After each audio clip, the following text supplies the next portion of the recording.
Lady Kagaya's first battle has finally arrived. After taking down by Hong Lai, Lin Luo led Lady Kagaya to a villa area. He looked thoughtfully at the house in front of him. As one of the hall masters of the eight-headed assembly, Bai Honglia's death is bound to cause a huge uproar. With the eight-headed assembly busy tracking down the murderer, Wen Yusi should be safe for now. Lady Kagaya, standing by, curiously said, "Is Wen Yusi the woman master likes? I remember she should be called girlfriend, right?" Lin Luo's face turned red. "Not yet, but maybe in the future." Lady Kagaya, even more curious, asked, "Master stayed here all night. Wen Yusi must be very important to Master, right?" Lin Luo slowly exhaled. "You're right, she is very important to me. Not just her, my brother is also very important to me. In this life, I must strive to become stronger, to protect those who are very important to me. I will never let the regrets of my previous life happen again. Let's go, Lady Kagaya. We're off to level up in Sacred Forest. There are also items there that can restore Master of Wishes energy." The two arrived at the martial arts square, where two inspectors guarded the entrance to the Sacred Forest instance. The instance's level was too high, so two inspectors were specially assigned there to prevent impulsive entries. As expected, as soon as Lin Luo approached, one of them immediately warned in a serious tone, "This instance is highly dangerous, requires level 30 or above, and you can't quit halfway. Don't do anything foolish." Lin Luo knew talking wouldn't get him in, so he took out his identity proof. The tall inspector looked at it skeptically and said strangely, "Who is Dark Emperor? I don't know him." The short, fat inspector immediately exclaimed in surprise, "Are you the Dark Emperor who has taken down multiple global notices in a row?" Lin Luo put away his ID and said, "Can I go in now?" The short, fat inspector glanced at Lady Kagaya beside Lin Luo and suddenly showed a knowing expression. He whispered, "Brother, listen to my advice. Don't lose your life just to show off with a girl. Each person can only be revived 3 times in the instance. You must cherish it." Lin Luo, with a smile, "Thank you for your concern. I'm truly confident." Not showing off, the short, fat inspector watched Lin Luo leading Lady Kagaya into the instance, his face suddenly showing admiration. This young guy, with his thin arms and legs, doesn't look it, but he's so fierce at such a young age. It's a pity. Since ancient times, heroes have struggled to overcome the beauty pass. Once inside the instance, Lady Kagaya was incredibly fierce. Throughout the journey, Dark Emperor didn't even need to make a move. She single-handedly took down all the monsters, despite appearing very innocent and naive in front of Lin Luo, as if she were a little girl untouched by worldly affairs. Her combat fierceness was in no way inferior to Dark Emperor, and unlike Dark Emperor's violent aesthetics, Lady Kagaya's swordsmanship was light and graceful. Every strike was precise, without any superfluity, like a captivating dancer swaying elegantly. Lin Luo watched, thoroughly enjoying the sight, his heart racing. He couldn't help but remember the short, fat inspector's words about him showing off with a girl. Based on the current situation, it seemed more like the girl was leading him. In no time at all, Lady Kagaya had killed all the monsters in the area, clearly still wanting more. She begged her master to quickly take her to the next area. Lin Luo slowly stood up from the lounge chair, recalling that the main storyline of this secret realm was hundreds of ugly monsters attacking the elf tribe. The player's task was to help the elves defend their camp. In the middle of the plains, there was an area filled with huge stones. This Stonehenge was guarded by the elves, where they built simple walls and wooden huts. In the depths of the stone forest, there is a sacred tree, and on that tree grow the fragments of the God-given crystal that we need. They have the power to restore the energy of substitute. Lady Kagaya, puzzled, asked, "So, if we help the elves protect the camp, will they give us this as a thank you gift?" Lin Luo revealed a mysterious smile. Normally, that's the case. After repelling the ugly monsters, the elf tribe, in gratitude to the player, offers some of the God-given crystal shards. However, in a previous life, players discovered another strategy. If they let the ugly monsters completely break through the elf defenses before killing them, they could get more crystal shards. After all, getting a small part of the reward isn't as satisfying as monopolizing the resources. 3 hours later, the siege battle had reached its end. The elves' camp was eventually breached, and the remaining elves left with resentment. Seeing this, Lin Luo knew the time was right, and immediately led Lady Kagaya to charge in. By then, a large number of ugly monsters had entered deep into the Stonehenge. They slowly piled up together, merging into a level 35 boss ugly monster leader. When he saw the crystal-clear crystal shards on the sacred stone tree, his lips couldn't help but betray his excitement tears. Suddenly, a flash of sword light passed by, directly severing the hand it was about to use to pick the shards. Lin Luo, leading Lady Kagaya and Dark Emperor, appeared before it. Lin Luo looked at the sacred stone tree with satisfaction. The number of crystal shards was even more than he remembered. This time, it was really a windfall. The ugly monster leader immediately roared in anger. It didn't expect this puny human to dare snatch its food. Lin Luo ignored it, casually picking a God-given crystal shard. A mysterious power instantly flowed into his body through his arm. The long silent Master of Wishes in his body finally awakened again. Master of Wishes, intoxicated, said, "What abundant energy. Thank you, my master." Seeing this, Lin Luo immediately made a wish. Dark Emperor's subsequent attacks were all critical hits, continuing until the ugly monster leader was dead. Master of Wishes turned serious. In the Book of Wishes started flipping rapidly. As you wish, my master. I will fulfill all your desires. Dark Emperor immediately felt a surge of violent energy within him, but the ugly monster leader didn't give him a chance to react, directly slamming a fist towards him. Lin Luo, seeing this, shouted, Lady Kaguya, switch to Rainy Night, umbrella form. Block all attacks for Dark Emperor. Let him focus on output. Lady Kaguya's long sword quickly transformed into an umbrella, which she then swung in front of Dark Emperor. The huge fist smashed hard on the umbrella surface, producing a deafening sound. Unfortunately, this attack didn't cause any harm to Lady Kaguya. Other smaller ugly monsters also took the opportunity to attack the two substitutes. The duo ignored these minor monsters, quickly dodging the attack and then swiftly lunging towards the ugly monster leader. Soon, a fierce battle ensued. Your substitute Lady Kaguya caused 200 points of real damage to the ugly monster leader. Your substitute Dark Emperor inflicted 370 points of critical damage. Seize by force activated successfully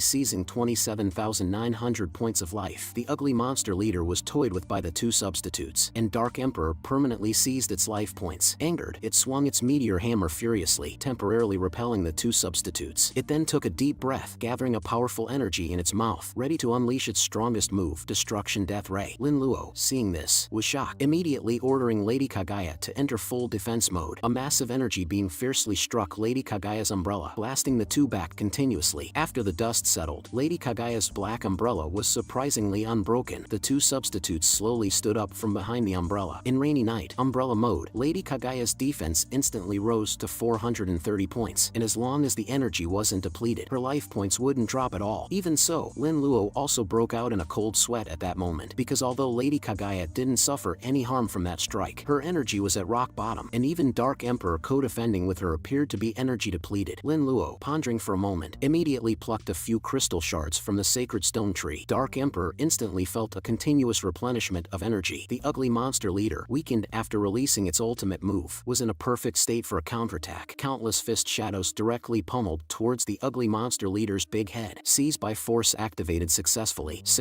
seizing the skill Destruction Death Ray, successfully seizing 36 points of agility. The ugly monster leader ultimately let out a frustrated roar, being blown into bits by Dark Emperor. Congratulations to the player for killing the ugly monster leader, earning 9,500,000 experience points. Killing a monster 13 levels higher yields 1,400% experience points. Such a massive amount of experience points directly activated Lin Luo's third professional skill. All swords returning to the source. Countless sword energies, like a mini-storm, swirled around him. Just then, the ugly monster leader, which had just been blown to bits, started to wriggle. The next moment, they all attacked Lin Luo. A disdainful smile appeared on Lin Luo's lips. Perfect opportunity to test out the new skill. Suddenly, dozens of flying swords appeared behind Lin Luo, instantly annihilating all the ugly monsters. He allocated all the attribute points he gained from leveling up to agility, raising his agility to 204 points, significantly increasing his attack speed. Lin Luo was very satisfied with the all swords return to origin. Its attack power was now comparable to a regular substitute. Fighting monsters himself was indeed exhilarating, but just 1 second of attack had completely drained his mana. Lin Luo remembered that mages have skills to accelerate mana recovery and absorb mana from monsters at their first job change. He firmly decided that when he had time, he would acquire such a skill. He didn't want such a powerful skill to only serve as a lifesaver, limiting its use to critical moments. Lin Luo's gaze then shifted to the nearby sacred stone tree, laden with leaf-like God-given crystal shards. He wondered how much return this would bring him. Lin Luo swung his short blade, releasing a burst of Gale Sword energies, instantly slashing down all the crystal shards from the stone tree. After counting, he found he had collected over 100 pieces, equivalent to 5 SSS-grade super energy crystals. With a few more days of grinding, he believed his substitutes wouldn't lack energy for a long time. This was also an advantage of clearing levels beyond his own. For others, there might not have been so many God-given crystal shards. Next was the exciting 10 consecutive spins on the Wheel of Destiny. He had finally saved up 20 lottery tickets to use all at once. Master of Wishes slowly appeared beside Lin Luo, gracefully bowing to him. Lin Luo, embracing Master of Wishes, jokingly scolded, "Master of Wishes, you need to put in more effort this time. If you draw 2 life-extending pills like last time, it won't justify the large amount of energy I spent reviving you." Master of Wishes replied somewhat awkwardly, "Wise Master, I suggest you add a limiting condition to your wish." Seeing this, Lin Luo stopped joking and waved his hand, summoning the Wheel of Destiny. "My next 10 consecutive spins must yield an item of S grade or above, and the S grade or above items drawn will not include life-extending pills." As the 20 pointers on the Wheel of Destiny gradually halted, 20 beams of light, each a different color, burst forth. Lin Luo, with sharp eyes, caught one golden ray ray of light. Excited, Lin Luo exclaimed. It's a golden legendary SS grade cooldown crystal, able to permanently reduce the cooldown of talents by half. He eagerly crushed the crystal, allowing him to plunder 2 S grade or higher talents per day. Lin Luo then turned his attention to an A grade crystal he had just drawn. His gaze slightly froze. It's a magic power crystal that increases intelligence, able to boost intelligence by 10 points. Master of Wishes whispered in Lin Luo's ear. Respected master, I suggest you allocate this intelligence crystal to the person who needs it most. Lin Luo looked at his 3 substitutes. Their intelligence stats from left to right were 180, 30, and 1. It seemed the person who needed intelligence the most didn't require him to choose. Although he planned to use the intelligence crystal for Dark Emperor, he still didn't quite understand the role of intelligence attribute for substitutes. Dark Emperor's intelligence is 1, hence he lacks the ability to fight autonomously, which he could understand. But Master of Wishes' intelligence is as high as 180, theoretically 18 times higher than an average person's intelligence. Although he reacts quickly and offers many good suggestions, it doesn't seem overly extraordinary. And Lady Kagaya's intelligence is 30, supposedly 3 times that of an average person. But aside from being obedient and sensible, she seems like a simple little sister, not noticeably smarter than him. Master of Wishes noticed Lin Luo's confusion and quickly explained. Respected master, intelligence does not equate to wisdom or cleverness. It reflects in the speed of problem solving. The higher the intelligence value, the stronger the ability to learn knowledge and gain experience, which manifests in combat and communication, among other aspects. Lin Luo's mind sharpened. So it seems Dark Emperor, who relies purely on brute force, really needs these 10 points of intelligence the most. With the rising levels of monsters, he is no longer as powerful as he was when bullying weaker enemies. Thinking this, Lin Luo directly threw the intelligence crystal to the wooden Dark Emperor, and then made him crush the crystal. As Dark Emperor absorbed the energy of the intelligence crystal, his originally dull eyes instantly became lively. Then, he uttered a deep and majestic voice. Master, thank you for your grace. Dark Emperor will clear all obstacles in your path. Lin Luo, hearing this, said with relief, you have finally grown up. From now on, I won't need to control your combat. Lin Luo then threw several limit crystals to Master of Wishes, raising his energy limit from 300 points to 355 points, increasing the upper limit for making wishes. After handling everything, he asked Master of Wishes to help him locate the next target for plunder. With his talent cooldown time halved, he could use the plunder talent again in the evening. Meanwhile, in the teaching building of the first high school, a high school student named Yang Yong was being bullied by his classmates. Every day he suffered insults and beatings from these people, especially the leader, Zhou Yu. Previously, Yang Yong always endured it, but now he has awakened the A-grade talent of Wrathful Sin, reaching his limit of tolerance. All the humiliations he suffered before, he planned to return them today, but the next moment, his fist was tightly entangled by a dark green tentacle. Zhou Yu's back unexpectedly sprouted several tentacles. Zhou Yu, with a cold expression, said, did you think you were the only one who hid your talent level? If it weren't for finding substitutes too ugly, I would have killed you long ago. Yang Yong's face instantly changed. He hadn't expected Zhou Yu to have awakened an S-grade talent, but how could it be that such a bully had such power? Is it really true that as the Tao rises 1 foot, the devil rises 10? His limbs were tightly entangled by the tentacles, rendering him incapable of any resistance. All the events that occurred during this time were directly transmitted into Lin Luo's mind by Master of Wishes using the power of the Book of Wishes, and Zhou Yu was precisely Lin Luo's 4th plunder target. At that moment, Zhou Yu patted the immobilized Yang Yong. Little Yang, why aren't you raging now? Why don't you summon a substitute to clash with me? The minions around Zhou Yu became arrogant again, starting to mock and ridicule Yang Yong. Yang Yong found that no matter how much strength he exerted, he couldn't break free from Zhou Yu's grasp, filling his heart with despair. Just then, a pleasant female voice came from the door. What are you doing this late? A beautiful female teacher in professional attire walked over. You can't bully other students just because you have a strong talent. Yang Yong, plunged in despair, saw the female teacher, like an angel appearing before him, his eyes filled with a glimmer of hope. However, Zhou Yu's face darkened, his eyes flickering. Having already exposed his S-grade substitute green demon, he had nothing to lose. Zhou Yu immediately controlled his tentacles to tightly entangle the female teacher, lightly caressing her cheek. Chen Xiaoyun, a recent university graduate and a new teacher at the school, was youthful and attractive, and had always been the object of admiration for these high school students. Zhou Yu certainly wouldn't miss this opportunity. He couldn't help but slowly rub his tentacles on Chen Xiaoyun's legs. This action immediately flushed Chen Xiaoyun's face. Her eyes filled with terror as she looked at Zhou Yu. Zhou Yu, with a lecherous gaze, ignored Yang Yong's curses behind him and reached out towards Chen Xiaoyun. Suddenly, numerous cold sword lights flashed, and the green demon's tentacles were neatly severed. A stunning figure appeared behind Zhou Yu, instantly taking down his 2 minions. Zhou Yu became tense and shouted angrily, "Come out! Stop playing tricks!" Lin Luo emerged from the shadows with a smile, accompanied by Lady Kagaya in a maid outfit, calmly asking, "You're Zhou Yu, right?" Zhou Yu, looking displeased, asked, "Who are you? I don't recall our school having any awakeners above S grade. Lin Luo ignored him and directly summoned Master of Wishes, wishing for Lin Luo to be invulnerable for 30 seconds. The battle with Bai Honglai had made Lin Luo realize one thing: never underestimate any awakener above S grade. Zhou Yu, feeling ignored, became furious. I'm talking to you. Who exactly are you? Lin Luo glanced at the enraged Zhou Yu and said indifferently, don't worry about who I am. You have 3 seconds to think about your last words. Zhou Yu was intimidated by Lin Luo's imposing demeanor. A surge of nameless rage instantly rose in his heart. I'll give you 3 seconds to get lost. Don't think you're something special just because you've awakened a substitute. A smile curled on Lin Luo's lips. So, this is your last words, huh? Go! Dark Emperor. Zhou Yu was startled and questioned loudly, how many substitutes do you actually have? Dark Emperor, of course, didn't hold back, covering him in a barrage of fist shadows, mercilessly striking the green tentacles. But in the next moment, his fists got stuck to the tentacles, and more tentacles swiftly entwined him completely. Zhou Yu's face lit up with joy. What's the use of having many substitutes? They are all just useless substitutes. Suddenly, numerous sword lights flashed before his eyes, and the green demon's tentacles were once again neatly severed. Lady Kagaya's face was filled with coldness, chopping the green demon into segments, falling to the ground like squid tentacles, writhing. Seeing this, Zhou Yu finally panicked, realizing his much-prided substitute wasn't invincible. He lost his previous arrogance. Pointing at Yang Yong, Zhou Yu pleaded, it was Yang Yong who bullied my brother first. I just wanted to protect my brother. I didn't do anything wrong. Yang Yong quickly and loudly accused Zhou Yu of lying. Lin Luo, uninterested, said indifferently, stop struggling with your pathetic nature. Once you have power, you only do bad things. You're bound to be caught by the inspectorate sooner or later. You might as well die by my hand for more value. Zhou Yu, seeing Lin Luo unmoved, turned to Chen Xiaoyun for help. Teacher Chen, save me. I have awakened an S-grade talent. I am a national key training object, supposed to be admitted to a key university. In a flash, Lady Kagaya appeared behind Zhou Yu, and a bloodline suddenly emerged on his neck. Zhou Yu collapsed to the ground, gradually ceasing to breathe. Lin Luo walked past his body, saying coldly, she's your teacher, yet you dare to treat her like this. If you can do this to your own teacher today, you might kill someone tomorrow. You truly deserve to die. Lin Luo then activated the talent Plundering ability, seizing Zhou Yu's talent. After taking Zhou Yu's talent, just as Lin Luo was about to check the talent details, he was interrupted by a grateful Yang Yong coming up to thank him. Yang Yong, somewhat shyly, inquired about his name. Lin Luo, naturally not revealing his real name, introduced himself as Dark Emperor, then coolly turned around with Lady Kagaya and left. At this moment, Lin Luo was unaware. He gained an enthusiastic young fanboy. After bidding farewell to Yang Yong, Lin Luo visited a restaurant to check the newly acquired talent. Perfect Fusion merged the essence of any two existences, perfectly fusing them together, retaining their respective characteristics, lasting for 5 minutes. Cooldown, 1 day. This talent is straightforward, but its specific effects need to be verified through actual practice. Then, with a light shout from Lin Luo, come out, green demon. 10 smooth green tentacles suddenly extended from his back, freely dancing in the air, resembling a giant octopus with its tentacles flaring. This feeling was somewhat fresh, like having a dozen freely extendable arms, and even the sense of touch was perceptible. He hadn't expected a substitute of this form, and quickly opened the green demon's attribute panel. The green demon had a skill called Elastic Skin, providing 50% damage reduction from blunt weapons, spells, and similar attacks, but increasing damage taken from sharp weapons by 20%. Lin Luo instantly understood why Dark Emperor's attacks were ineffective, likely due to this skill's influence. Lady Kagaya, however, handled him in just a few strikes. Although Green Demon's attack power isn't high, it can launch over a dozen attacks at once, and has defensive bonuses against spells, making it a decent substitute. With the matter satisfactorily resolved, Lin Luo decided to relax for a while. He summoned all his substitutes, planning to treat everyone to fried chicken. The restaurant he was at happened to be a famous chain, specializing in fried chicken burgers. After ordering, he contentedly put down his phone. Since there was still space in the spatial crystal, he ordered extra, just in case. A young female waitress approached him with a puzzled look. Hello, sir, did you order 300 chicken rolls, 300 spicy burgers, 200 tender beef quintets, 100 codfish burgers, and 400 colas? Lin Luo replied with a smile. Yes, I placed the order. I know your store might not have that much stock, so just bring as much as you have. Lin Luo remembered that in 6 months, food would become scarce globally. Since the spatial crystal preserves food as it was at the moment of storage, it was better to stock up on supplies. Suddenly, Lady Kagaya pointed outside and said, Master, look, the fog outside seems to be getting thicker. Lin Luo felt the white mist looked familiar. He quickly checked the government announcements on his phone, then exclaimed in shock, it's a mouse-level disaster, an interdimensional bug catastrophe. But why is it happening so much earlier? In my previous life, the first mouse-level disaster should have occurred in 7 days. Just then, the restaurant's door was suddenly flung open, and a young woman, crying bitterly, holding a child, rushed in. She kept crying out to save her child. Suddenly, a tentacle emerged from behind her and tripped dropped her to the ground, revealing a spider monster as big as a truck. The spider had two crimson compound eyes on its head, and its ferocious mouth beneath was constantly dripping saliva. The fallen woman looked terrified, but no matter how much she struggled, she couldn't break free from the spider's grasp. Suddenly, Lin Luo rushed over and shielded her behind him. The woman, seeing the tall young man before her, felt a sense of security, but in the next moment, to her shock, the young man walked straight towards the spider monster. Lin Luo summoned Master of Wishes. Master of Wishes, I wish for the fog within 10 meters around me to dissipate. Immediately, a white light dispersed the fog. Lin Luo swung his short blade, cleaving the spider in two with a swift sword energy. Congratulations to the player for killing a level 7 long-legged spider, earning 640 experience points. This disaster, though calamitous for humanity, also presented opportunities. Killing these monsters might not yield equipment or items, but it did grant 4 times the experience points. Several large locusts flew out of the fog, but before they could get close to Lin Luo, they were instantly slain by Lady Kagaya. Dark Emperor even went alone into the swarm of insects. Meanwhile, on the other side of the city, in a district overrun by numerous insects, someone curiously observed these bug beasts through the thick fog, saying, "Old you, these insects are so huge. How much experience can we get from killing them?" Yu Taijie responded, "The bonus from killing monsters above our level, plus the 4-fold experience, should be quite substantial. This wave of disaster is catastrophic for ordinary people, but for us, who have awakened powerful talents, it's an opportunity to widen the gap with them." A person in a blue Taoist robe spoke. "It's impressive. Someone who came back from the future. You know so much." Yu Taijie turned to Lu Yu. The first player to second awaken in the original timeline was supposed to be 6 days after the mass awakening, but yesterday, that Dark Emperor advanced to his second awakening early, so the first mouse-level disaster also came ahead of schedule. But no matter, I found you guys to create the strongest team. By utilizing the phototaxis of these insects, we can quickly reach level 20 and complete our second awakening. After saying this, he smashed the window in front of him and led everyone into the fog. On Lin Luo's side, after killing a wave of insects, he realized that these insects seemed to have temporarily overcome their phototactic instinct and dared not come too close. Lin Luo asked Dark Emperor and Lady Kagaya to guard the door, while he turned to check if his ordered food was packed. He went to the counter, packing all the hot burgers and fried chicken into the spatial crystal. Then, he solemnly advised, "For the next 10 days or so, it's unlikely anyone will come to rescue you. Outside, there are insects that bite and eat people everywhere. Don't go out, just wait for help here. The food and water in the store should be enough to get you through. After I leave, immediately turn off the lights. The light will attract the insects in the fog." Seeing Lin Luo about to leave, the young woman hurriedly grabbed his arm. "Can you take me with you? My child is too young to die here." Seeing this, others also gathered around, pleading with Lin Luo to take them away. Lin Luo's gaze showed no hesitation as he refused everyone, then pushed the door and stepped out of the restaurant. Suddenly, he felt a pang in his heart, a foreboding feeling, as if he had overlooked something important. He suddenly remembered that history had changed due to his rebirth, and the disaster had come early. Would Sister Wen be able to handle the sudden danger? At that moment, a girl who was working late was trapped in the fog, attacked by an alien hunter as tall as a 2-story building. Suddenly, a figure in a blue Taoist robe descended from the sky. Behind him, an imposing elder appeared, who gently waved his hand after forming a Taoist gesture, immediately crushing the alien hunter to the ground. He cheekily said, "Fair lady, you are safe now. I, Lu Yu, am a contemporary Taoist master. How will you repay me?" Just then, a beam of light suddenly obliterated the suppressed alien hunter. It was the exclusive skill of the SS grade substitute Emperor's Eye, life and death control. 3 more figures emerged from the fog. Hui Tailang politely said, "Taoist Lu, let me help you." Lu Yu's eyes turned cold, clearly displeased with him for openly snatching experience points. Seeing this, Hui Tailang hurriedly apologized with a smile. After all, he couldn't afford to offend someone who had awakened an SSS grade talent. Qin Fan, walking at the back, suddenly said, "Now that this monster is dead, I believe you won't mind if I make use of it." He slowly approached the alien hunter's corpse, muttering softly, "For your king, rise again." The shadow beneath the corpse seemed to come alive, eventually forming a pitch-black alien hunter. Lu Yu exclaimed, "So this is the SS grade talent Shadow Monarch, huh? Old you, the partners you found are quite impressive." Yu Taijie inwardly smiled bitterly. His new teammates were indeed more terrifying than the next. Gathering them together, he wasn't sure if it was a good or bad thing. Meanwhile, not far away, a figure was rapidly approaching. Wherever he passed, the fog dispersed, and the nearby insects were instantly killed. Lu Yu and the others naturally noticed Lin Luo running wildly in the fog, prompting an interested conversation. "His monster-killing technique is clean and efficient. Is he leveling up by killing monsters like us? But ordinary people don't have the ability to predict the future. He must be someone who has awakened a decent talent, trying to fight his way out for survival." At this moment, Lin Luo had no time to pay attention to his surroundings, rushing towards Sister Wen's house based on his past life's memory. In no time, he had arrived at Wen Yuxi's doorstep and immediately started knocking on the door without hesitation. As long as he confirmed that their family was safe, he could go back to sleep peacefully. Footsteps quickly sounded from inside the door, followed by a familiar and anxious voice. Is Wen Yusi back? As the door opened, a middle-aged woman with a worried expression appeared. Wen Yusi's mother, Li Junjie. Seeing Lin Luo at the door, she showed a look of surprise. While Lin Luo was moved to see his benefactor after many years, he focused on the key point in her words. Auntie Li, isn't Sister Wen at home? Li Junjie, looking worried, said. It's way past the end of the workday, and Wen Yusi still hasn't returned. I don't know if something happened. There's no signal on the mobile phone with this fog outside. What should we do? Lin Luo, hearing this, instantly felt a bad premonition. Sister Wen must be in trouble, he quickly said. Auntie, don't panic. I'm going to look for Sister Wen now. You promise me, no matter what noise you hear, do not go out or open the windows. After speaking, he rushed into the thick fog with determination in his eyes. Given the current situation, anyone without awakened combat talents or inherited instance powers would have a slim chance of survival against the insects. Sister Wen, you must be safe. As Lin Luo sped through the fog, he suddenly heard Dark Emperor's voice. Master, there's someone here. Not far away on the ground lay a disfigured corpse, dressed and shaped like a city female office worker. Lin Luo's face darkened. The disaster is indeed perilous. I must find Sister Wen quickly. He immediately summoned Master of Wishes, asking him to reveal Wen Yusi's location. The Book of Wishes rapidly flipped, its pages shimmering with golden light. Moments later, Wen Yusi's location appeared in his mind, about a 3-minute distance from him, at a 24-hour convenience store nearby. The exterior was swarming with giant locusts. Wen Yusi and her friend Wen were crouching in a corner, along with a store employee, Mei Daji, who muttered fearfully, "It's over. It's the end of the world. Everyone's doomed. No one can escape alive." His gaze towards the two girls gradually changed. Attracted by Wen Yusi's youthful beauty, he suddenly lunged at them. The two women, frightened, stood up from the ground. Wen Yusi, with an unhappy face, asked, "What are you trying to do?" Mei Daji spread his hands and said, "There are so many insects outside that could rush in at any moment. We could die at any time. Of course, we should enjoy ourselves in time." Wen stood up, cursing furiously. "Are you sick? Look at yourself in the mirror." Mei Daji pushed Wen away, grabbing Wen Yusi's hand, mockingly saying, "I didn't even fancy you. I want her." Wen immediately rushed over to pull him away, but Mei Daji, annoyed, pushed her back fiercely. This push made her stumble and faint after hitting the corner of the wall. Mei Daji slowly unbuckled his belt, leeringly saying, "I'm still a virgin. Girl, let me die without regrets." Wen Yusi, caught off guard, was pinned against the wall, terrified, struggling desperately. Seeing her resist, Mei Daji slapped her, causing her to briefly lose consciousness. Suddenly, the glass door shattered with a loud crash, followed by the sound of glass shards hitting the ground. Mei Daji turned pale and looked back, wondering if insects had invaded, but a fist swiftly flew past, sending Mei Daji flying. A figure appeared behind Wen Yusi, carefully holding her in his arms. Wen Yusi exclaimed in disbelief, "Is it you, Lin Luo?" Lin Luo looked at her tenderly, apologizing. "Sorry, Sister Wen, I'm late." Mei Daji, seeing it was a person and not insects, grew bolder and began to curse at Lin Luo. Lin Luo glared coldly at him. In the next moment, Dark Emperor appeared, gripping Mei Daji's neck and lifting him like a dead dog. Lin Luo, with a chilling gaze, asked Mei Daji, "Tell me, what did you do to her?" Mei Daji, panicking, started to scream for help, but the grip on his throat tightened, reducing him to fearful whimpers. Lin Luo's eyes, filled with a murderous aura, pinned him down. "I'm giving you one last chance. What did you do to her?" As Dark Emperor's grip tightened, Mei Daji's face turned from red to blue. At Lin Luo's command, Dark Emperor threw him to the ground, giving him a chance to speak. Mei Daji crawled over, clinging to Lin Luo's legs, begging for mercy. "Brother, I was wrong. I swear I didn't do anything to your woman. Please spare me. I'll turn myself in right away," Mei Daji promised. Lin Luo's expression changed, and a cruel smile formed on his lips. "Spare you? All right, I'll give you two choices. First, I kill you now. Second, you go outside. Maybe you'll have a slim chance to survive." Mei Daji, with a flickering gaze, said, "Thank you, big brother, for sparing me. I'll go outside." Watching Mei Daji walk out, Lin Luo's voice turned icy. "Master of Wishes, I wish that within 5 minutes, 200 insects will appear around him." Mei Daji, feeling secretly relieved as he escaped the store, thought the convenience store's glass was already broken. It was only a matter of time before insects would come in. Everyone will die soon. He knew a nearby place to hide. Suddenly, a giant locust pounced on him, and more insects emerged from the fog, swarming over his body, frenziedly gnawing at him. To his death, he couldn't understand why he was so unlucky to encounter so many insects as soon as he stepped outside. Lin Luo gently stroked Wen Yusi's hair, reassuring her, "Sister Wen, don't be afraid. It's all over now." Wen Yusi looked up at Lin Luo and asked softly, "Did you really let him go?" Lin Luo replied gravely, "Of course not. How could I easily forgive someone who dared to harm the most important person to me? Only by letting him die under the fangs of countless insects can he repay a fraction of his sins." Wen Yusi's face blushed at his words. Just as she was about to ask more, Lady Kagaya suddenly appeared beside them, curiously asking, "Master, is she the one who will become your girlfriend?" Lin Luo was dumbfounded and scolded loudly, "Lady Kagaya, don't talk nonsense." Wen Yusi, already shy, turned away, unwilling to look at Lin Luo anymore. Lady Lady Kagaya's face showed confusion as she earnestly asked, "Master, don't you like her? You said before that she's very important to you." At this point, Lin Luo was both embarrassed and excited, but he didn't deny Lady Kagaya's words. Instead, he chuckled sheepishly. Seeing Wen Yusi also looking at him, he became somewhat flustered. Just then, Wen Wen, who had fainted, suddenly woke up. Wen Yusi quickly rushed over and hugged her, checking her injuries. Finding that she was mainly just having a headache, she carefully helped her up. Seeing Lin Luo, a stranger, Wen Wen clung to Wen Yusi in fear. "Wen Wen, don't be afraid. He's my good friend Lin Luo. He saved us." Wen Yusi reassured her, blushing. Wen Wen looked at Lin Luo curiously, wondering when Wen Yusi had such a handsome friend. Lin Luo, seeing both girls were safe, urged them to leave quickly. There's no barrier at the door, and soon a swarm of insects will fill the place. Half an hour later, Lin Luo escorted Wen Yusi to her home. Upon opening the door, Li Junjie greeted Wen Yusi with a look of joy, and the mother and daughter hugged tightly, both somewhat shaken. After settling down in the living room, Li Junjie served Lin Luo fragrant tea, praising him profusely.